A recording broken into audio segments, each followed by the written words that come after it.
Hey there, friends. Welcome back to another episode of the Bible in Life podcast. My name is John, and I am glad you're here.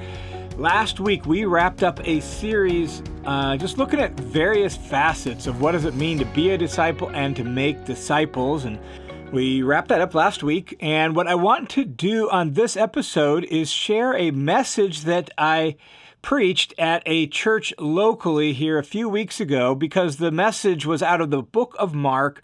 And it really, I think, is so key and so central to what it means to live as a disciple. It is the message that really gets at a central aspect of what does it mean to follow Jesus and be becoming a human being like him. And so here is a message I spoke on Mark chapter 10. My name is John, and John Whitaker. If we have not met before, glad to meet you. Typically, you have like Tucker up here or Kirk up here or Parker up here, and they're one of the pastors. Not me. I'm just John. So that's what you get today, is just John. And we have been looking through the Gospel of Mark over the last handful of months. And we're going to continue that today in Mark chapter 10. And we've been looking at Mark really under this kind of heading, this framework, as the way of the Lord. And the reason for that is this, that typically, probably the most common way we describe ourselves in church settings is as Christians. But the more common way to describe Christians in the New Testament was as disciples. And a disciple was somebody who was trying to learn from his master how to be like his master. And so we look at the way of the Lord, not just because it's fascinating, not just because it's good information, but because we want to be like him. So that's been the whole goal of this study through the Gospel of Mark. And we're going to continue that today by looking at a really, really important topic. And that specific topic is power. Abraham Lincoln once said that most people can, they can handle trouble or difficulty or adversity, but if you want to know what a person really is made of, if you really want to know their true character, give them power. Somebody else once said that power tends to corrupt, and absolute power corrupts absolutely. And we know this, don't we? Like, we maybe have experienced that. We've had bosses or supervisors or other people who's like, that power went to their head, right? I actually sat in this room this week for the Exiles in Babylon conference and listened to multiple stories about big and small abuses of power and misuses of power. It's a real thing. Like, power does corrupt. And of course, there's the classic line about power from Spider-Man, right? Uncle Ben to Peter Parker. Right? With great power comes great. Oh man, you guys weren't as on top of that as first service. Apparently this is not the Marvel Universe crew here, right? Yeah, with great power comes great responsibility. And it's true. So we want to talk about power, and as disciples of Jesus, how do we use our power? What would it look like as a follower of Christ to actually have power in a way that would honor Jesus? A handful of years ago, when my daughter was in high school, she played for a local high school soccer team. Had a young coach who was a new coach. Obviously, he was glad he was the new coach because the power had gone to his head. And it seemed like the only way he knew to motivate the girls and instruct the girls was to yell and to cuss and to demean. And you're talking 14, 15, 16-year-old girls. That's already a hard enough time in life. And then you have your coach just cuss and yell and chew you out. Not even in constructive ways. I mean, just from the side, whether it's practice or a game, just yell from the sidelines, that was just a stupid pass. Why would you make that pass? And then lace it with all sorts of expletives. All right, well, he wasn't a follower of Jesus. He wasn't a believer, so maybe that's expected, right? Okay, we get that. Happens. But at the same time, she actually played basketball for a local Christian school. The coach of that team was one of the administrators of the school. And though he didn't use expletives, he actually motivated the girls the exact same way. With demeaning words, he was controlling, heavy-handed, overbearing, cutting remarks, yelling and screaming at the girls. And it was frustrating to me and disappointing to me. And I actually asked one of the other parents who knew this particular coach better than I did and had known him a lot longer than I had. I asked her about it. And her response was, it's just the way he is. Maybe, but is it the way he's supposed to be as a follower of Jesus? So that's the topic we want to look at from Mark chapter 10 today. Like, when it comes to power, influence, authority, control, how do disciples of Jesus walk the way of the Lord in that context? What does that look like? And the reality is, whatever degree it might be, all of us have some realms where we have power, where we have influence, where we have authority, where we have control, whether it be as parents to our kids, whether it be just spouses and husband and wife and the negotiation for power in that relationship, as supervisors and managers on the job, or maybe we own our own business and we run that, right? Or we're teachers in a classroom, we're principals at a school, we're pastors at a church. Whatever it is, we all have those places where we happen to have power. What's the way of the Lord with power? And that's what we want to look at today. And a handful of years ago, my family went camping up at Bull Trout Lake. Anyone ever camp at Bull Trout Lake? It's a beautiful location. We were camping at Bull Trout Lake with some other friends, got up in the morning, ate our breakfast, right? Kids had their little Sunny Delight, and they threw their, empty Sunny Delight bottles in the fire pit. It was one of those big fire pits with the high metal ring, right? And threw that in there, and we cleaned up camp, and then we, went for a little hike around the lake. When we were gone no more than an hour, when we got back to our campground, all of a sudden, here comes the park ranger driving up in his truck, full speed ahead, slams on the brake, gets out of his truck, and marches into our campground like he's the FBI coming to arrest some felon. And his first words were, "I can't believe you guys would leave your campsite unattended and leave that campfire unattended. And then, don't you know how to camp? Don't you know what responsibility is?" And I pointed to the fire ring. I said, "Sir, there's so little heat in there that the Sunny Delight bottles haven't even melted."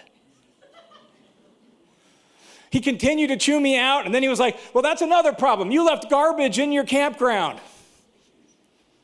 We're going to burn that off just in a little bit, right? And I never really knew his name. I just affectionately, unaffectionately, I'm not sure, referred to him as Ranger Rick on a power trip. And he was on a power trip. And he proceeded to write us a ticket and fine us over $100. He said, "I'm not going to give you the big fine for unattended campfire," because obviously there wasn't enough heat in there to even melt a small little bottle, right? "But I am going to give you a ticket for leaving trash in your campsite." I tried to appeal the ticket, called the county courthouse for that particular county, and the gal at the courthouse was like, "Well, you can appeal it, but if you do, all of a sudden it becomes a criminal complaint on your record, and it goes on your record, and you have to go to court." In other words, he has complete power. Whatever he wants to do, he can do. And so that became a very expensive camping trip. And the campground host, after the ranger drove off, he drove up, and he said, "I am so sorry. I still hope you'll come back and camp again." Power does that, doesn't it? It gets to us. It goes to our head, it goes to our actions, and all of a sudden, we've got power, and if we're a follower of Jesus, how do we handle that? What do we do with that? What's the way of Jesus concerning power? And this text in Mark chapter 10 deals with that question. And so, we've been, over the last few weeks, in this kind of middle section of the Gospel of Mark chapters 8 through 10, and this section is where Jesus begins focusing on his disciples more completely and more specifically. And he keeps pulling them aside and telling them how he's going to go to Jerusalem. And when he gets there, he's going to be rejected and he's going to be killed. And he keeps reminding them that. And not only that, in that context, Jesus has said, "And you, if you're going to follow me, you got to take up your cross. And you got to imitate this. You got to follow my way, and my way is the way of the cross."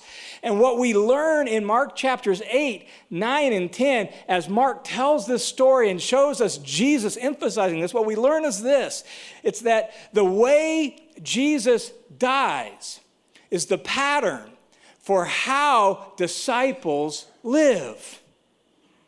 The way Jesus dies is the pattern for how disciples live. And so when it comes to power and authority and influence and control, when it comes to that, what difference does that make for how we use our authority and power? So let's pick up Mark chapter 10, verse 32. It says this, "Now, they were on the road going to Jerusalem."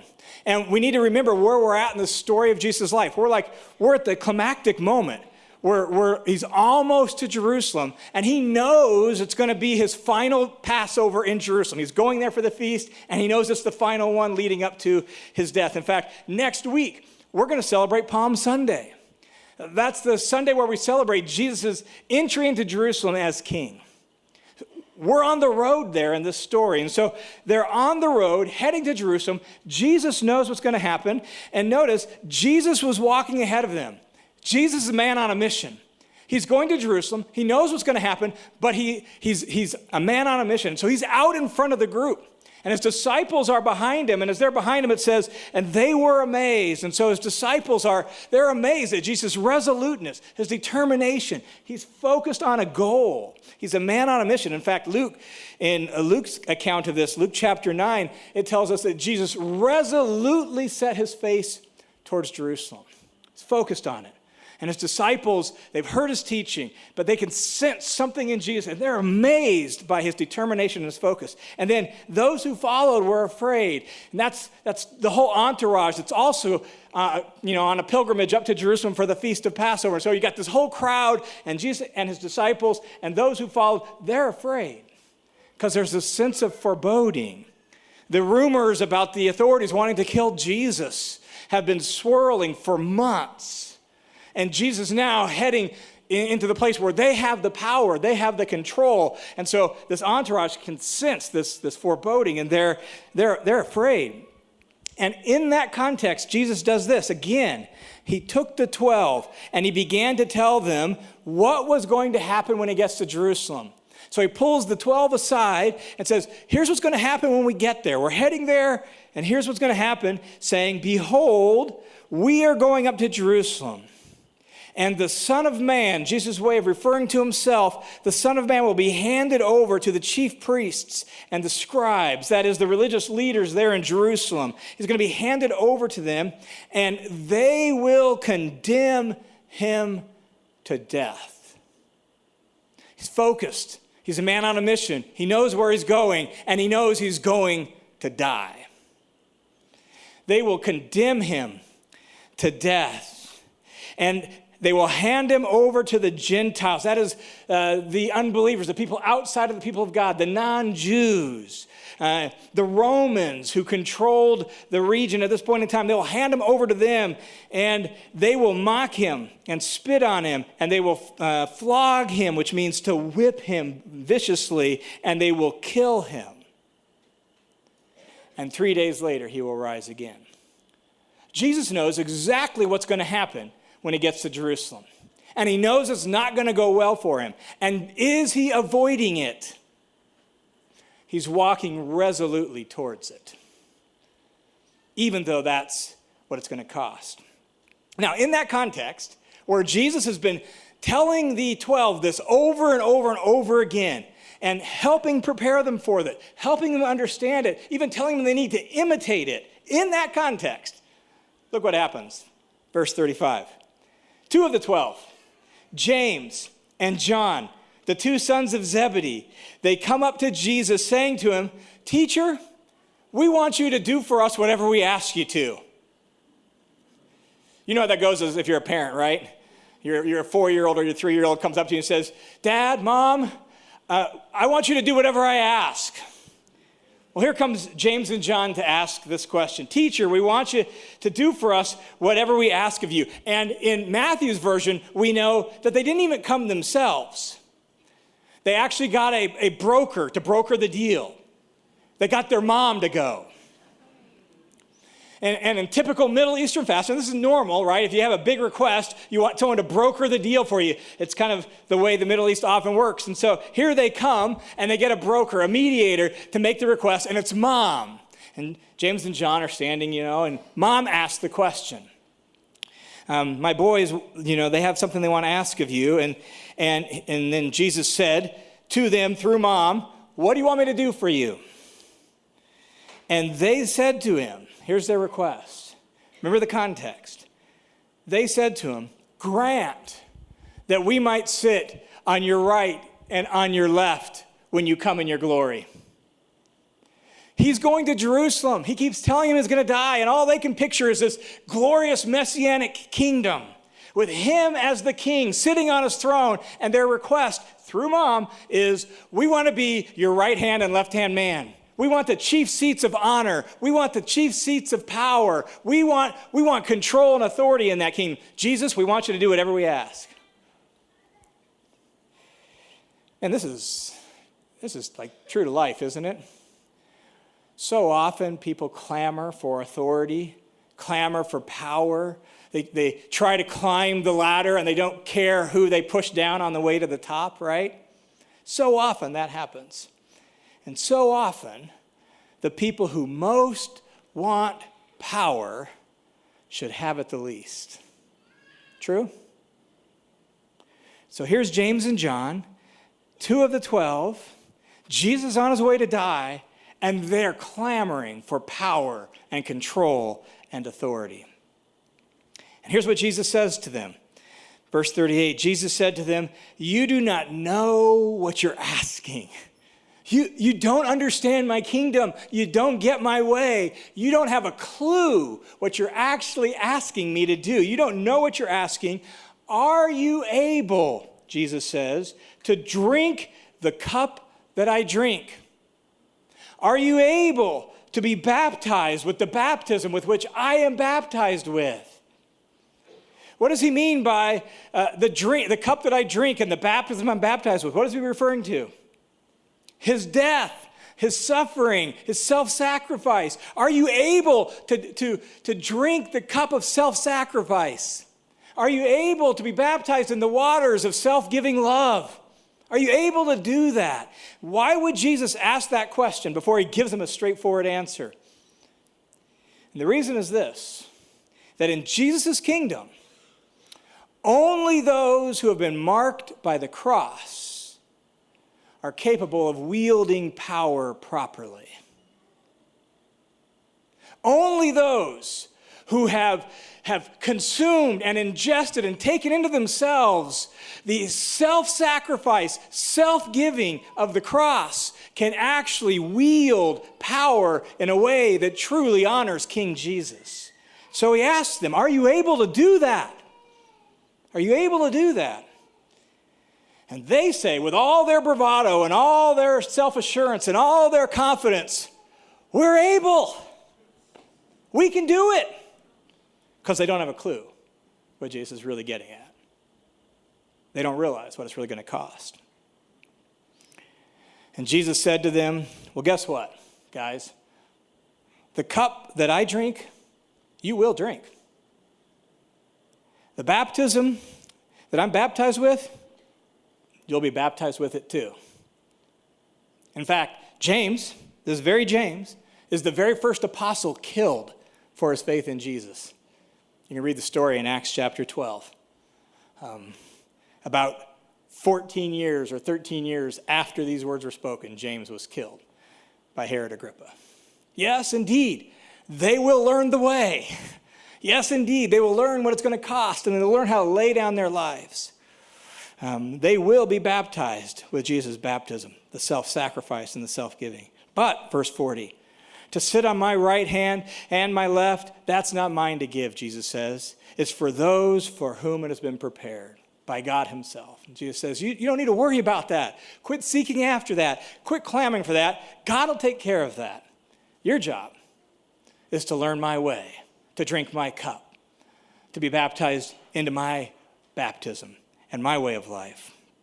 Now, James and John ask their request. They ask it specifically through Mom. And the rest of the 12 overhear this. They realize what's going on. Look at verse 41. Hearing this, the other 10 began to feel indignant with James and John. They realize what James and John are asking, and what's their reaction? They get angry and irritated and frustrated. And again, that's so true to life. What makes you think you deserve that seat? What makes you think you should get that promotion? What makes you think you should get that award? What makes you think you should get that honor? I've got just as much ability as you. In fact, I've got more. Look what I've done for Jesus. And they're angry. And they start, bickering with James and John about the whole thing. And Jesus is like, he's on his way to die. And they're fighting about who deserves the highest seats. So verse 42, calling him to himself, away from this whole crowd of people, calling the 12 to himself, Jesus said to them, you know that those who are recognized as rulers of the Gentiles, those who are known to be in charge, to be leaders, right, have power and authority in the people outside of God's people, that they domineer over them. Literally, they lord it over them. They love to be the big boss. They love to be in charge. They love the titles. They love the honor. They love the power. They love the authority. And they love to bark out orders and tell people what to do. They domineer. This is their approach to power. They lord it over them. They domineer them. And their people in high positions, they exercise authority over them. Not that authority itself is bad. It's the way they do it. This self-serving, dominating, self-interested, controlling, heavy-handed sort of way. That's how people that aren't God's people use power. And he says, you know that. You know that's the way it works out there. And guess what? We know that too, don't we? Don't we know that? Again, maybe you've had a boss. Maybe you had parents. Right? We know people that have power and authority, and they love to domineer people and control people and use it in self-serving sort of ways. We know that happens in all sorts of big ways. Politicians and government and CEOs and businessmen and businesswomen, right? They love their power. They love their office and right? They love to control. They love to bark out orders. They love to manipulate. They serve themselves and they advantage themselves on the quest to get more power and more control. We know that. But it doesn't just happen in big, obvious, overwhelming ways. It's a whole spirit that infects even small ways, simple ways. I had a supervisor once at a department store I worked at. I worked in the hardware department. And this particular supervisor embodied this spirit in simple, small ways. One of the frustrating things about working at this department store and in the hardware department was that you never knew what your weekly schedule would look like. Never. And the schedule wouldn't be produced early because it needed to be produced late. Why? So that Charlie could figure out what he wanted to do the next week and then write the schedule so he could do whatever he wanted to do and give everyone else the shifts he didn't want. That is a small, subtle way of using power in self-serving ways. I was a part of a project group with a group of Christian leaders once. Christian leaders from around the country, which meant we had to travel and meet with them and work on this project we were on. One of the members of the group, remember this Christian leader, he imbibed this same spirit of domineering and control and authority and self-serving. And he literally said, as we're trying to plan out our trip to where we're going to meet, in whose town we're going to meet and what we're going to work on, he literally said, well, if you guys won't come to where I live, then I got to find a different group to be a part of. What makes you so important that everyone needs to come your way and you can't go somebody else's way, right? We know this. People in power love to be in charge. They love the authority. They love the control. They love to tell people what to do. But look at verse 43. But it's not this way among you. It's not this way among you who are my people. It's not supposed to be this way among you who follow me and say, you're my disciples. It's not this way among you. Rather, whoever wants to become prominent among you. Literally, great is that word, prominent. Whoever wants to be great among you, right? Whoever wants to be important and high and mighty and great, whoever wants to do that among you shall be your servant. And whoever wants to be first, whoever's goal is to be number one, then they should become the slave of all. They should give up their rights and their preferences to benefit the other people and serve everyone else. They should lay themselves down for other people's sake. Whoever wants to be great among you and whoever wants to be first should be the slave of all. That if you want to use power in Jesus' kingdom in a way that honors him, then what you have to do is you have to learn to give yourself away. You have to learn to give up your preferences. You have to give up your rights. You have to give up your self-interest. You don't use your power to serve yourself and advantage yourself. You give yourself away for the benefit of everybody else. That's Jesus' way with regard to power. In Jesus' kingdom, the way up is down. In Jesus' kingdom, the way to the front is to go to the back. In Jesus' kingdom, the way to be first is to be last and the servant of all, the slave of all. That's Jesus' way with regard to power. And it's completely different than the way the world uses power. And sadly, we haven't always learned this lesson very well. Now, why would we do that? Why would we lay ourselves down for the sake of others and rather than climbing to the top for the sake of ourselves? Why would we do that? Look at verse 45. Because even the Son of Man, Jesus himself, and the Son of Man is a royal title. It's a kingly title. It's an exalted title. Even the Son of Man, in all his royalty and power and authority and kingship, even the Son of Man did not come to be served, but to serve and to give his life as a ransom for many. This is Jesus' way. Why would we lay our life down for the sake of others, even lay our power down for the sake of others? Why? Because Jesus did it for us. His example is our pattern. If that's how Jesus used his power, then that's how we're going to use our power. Not only that, his example is our motivation. Like, if Jesus loved us enough to lay himself down for us, can we not lay ourselves down for each other? And so when it comes to power and authority and influence and control, here's what this text tells us, is that the way Jesus dies is the pattern for how disciples use their power. It's not just a generic thing for how we live. It's specifically, that's how we use our power. The way Jesus dies with self-sacrifice, self-giving, instead of self-promotion and self-serving, the way Jesus dies is the way disciples use their authority, their power, their influence, their control. They lay themselves down for the sake of other people as well. The way of Jesus with regard to power and authority is to use it for the glory of God and the good of others. That's the way of Jesus with regard to power. To give yourself away for the glory of God and the good of others. Instead of self-promotion, it's self-emptying. Instead of self-serving, it's self-giving. Instead of domination and control, it's serving others so that they can become who God calls them to be. It's laying yourself down and serving others.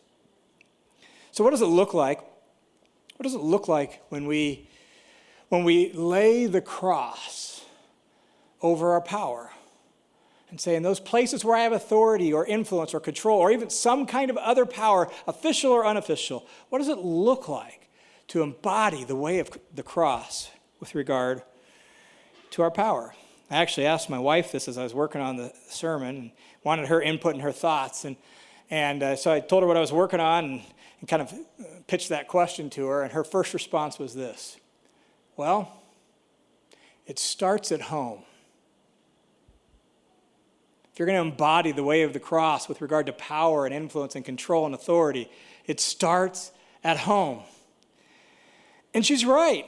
It's why you get things like what Paul says in Ephesians chapter 5, husbands, love your wives, and as Christ loved the church and gave himself up for her. That's the pattern. Husbands, love your wives the same way Jesus loved you and gave himself up for you and the church. You do it the same way. There's the pattern, the motivation. Wives, you respect and honor your husbands. It's just the same thing, right? Like there's this what's best for you? How can I care about you? How can I value you? How can I do what's good for you? I don't seek to serve myself, advantage myself, right? I seek to advantage you and serve you. You're number one, not me. How do I serve you? I think I wrestle with whether I should tell this, but I'm going to. A well-known pastor, got a national following. He's written some books. Was giving, in one of his books, marriage advice to kind of younger, newer husbands. Here's his advice. Husband, if your wife is failing in her wifely duty of doing the dishes, then you need to repent of your cowardice and you need to confront her and call her on it. Now, you're supposed to be loving and gentle and not demeaning when you do it, but you still need to confront her and call her on it. And if she listens to you, then you've won over your wife. But if she doesn't, then what you need to do is call the elders and call her to repentance. And when she finally listens and she finally agrees and she finally submits to that, then you go on to the next wifely duty that she's failing in, and you get her to live up to that as well. This is his marriage advice to husbands. Now, in contrast to that, here's a bit of marriage advice I got when I was a teenager. This marriage advice went like this: John, if you can't do the dishes, then don't get married.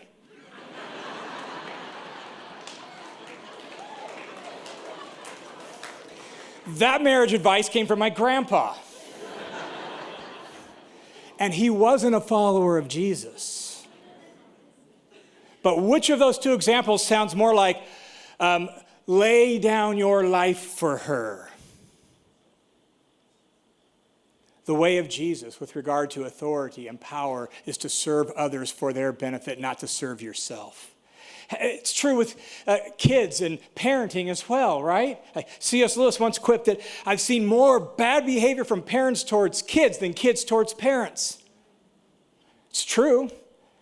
Somehow we think since we're in charge and we're bigger, we can just boss them around and we can be a jerk and it's okay. No, it's not okay. Not in the kingdom of Jesus.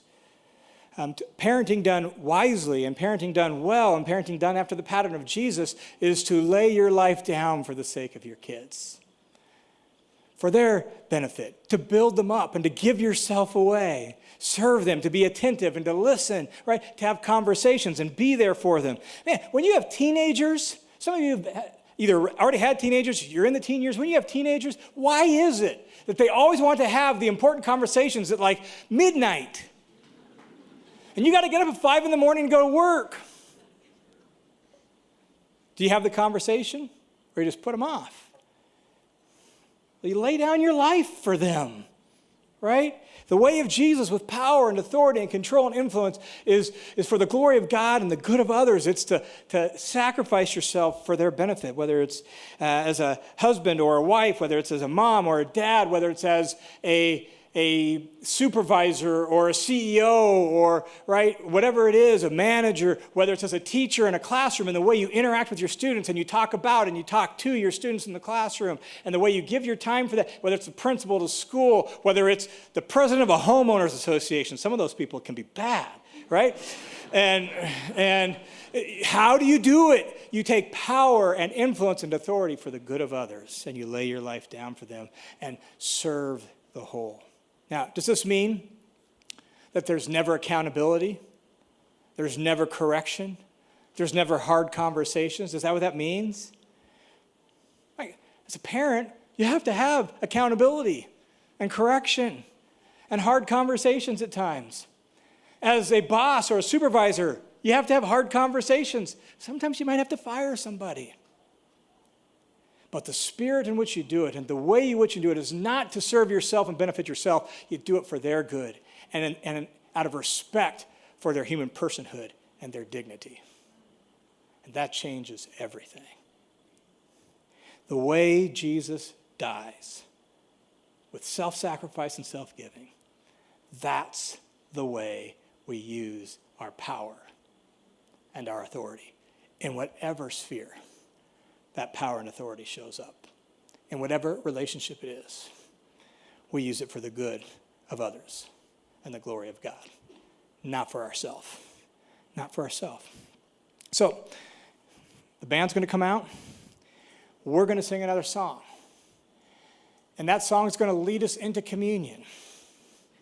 And communion is this great opportunity to fix our heart and fix our gaze and fix the gaze of our soul on Jesus on the cross, right? For even the Son of Man did not come to be served, but to serve and to give his life a ransom for many. And so as we take communion today, and as we sing this song and prepare for it, what we want to do is we want to say, Jesus, thank you.